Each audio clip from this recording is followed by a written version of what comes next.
যুব এশিয়া কাপের বর্তমান চ্যাম্পিয়ন বাংলাদেশ। ২৫ নভেম্বর শুরু আরেকটি এশিয়া কাপে অংশ নিতে আজ সংযুক্ত আরব আমিরাত যাচ্ছে বাংলাদেশ অনূর্ধ্ব ১৯ দল। এবারও তাদের লক্ষ্য শিরোপা জয়। তাদের প্রতিপক্ষ আফগানিস্তান, শ্রীলঙ্কা ও নেপাল। শনিবার মিরপুর শেরেবাংলা স্টেডিয়ামে অধিনায়ক আজিজুল হাকিম বলেন, প্রস্তুতি অনেক ভালো হয়েছে। ৩-৪ মাস ধরে আমরা সবাই অনেক কষ্ট করছি। ম্যানেজমেন্ট, খেলোয়াড়, আমাদের সম্পর্কটা বেশ ভালো। একটা প্রক্রিয়ার মধ্য দিয়ে এগোচ্ছি। আমরা বর্তমান চ্যাম্পিয়ন, শিরোপা ধরে রাখার চেষ্টা করছি।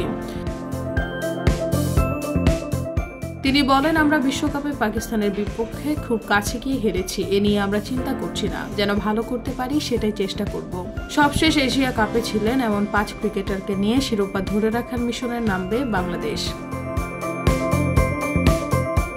আজিজুল বলেন, আগেরবারের ৫ জন এবারও দলে আছে। দেশের জন্য যে যত দায়িত্ব নিতে পারবে এটাই সব থেকে বড়। শুধু অনূর্ধ্ব ১৯ দল না, বাংলাদেশ দলও চেষ্টা করছে ভালো কিছু করার জন্য। এ সময় উপস্থিত ছিলেন বাংলাদেশ ক্রিকেট বোর্ডের বিসিবি সভাপতি ফারুক আহমেদ। এছাড়া তামিম ইকবাল ও নাজমুল হোসেন শান্ত তরুণদের সঙ্গে কথা বলে তাদের সাহস জুগিয়েছেন।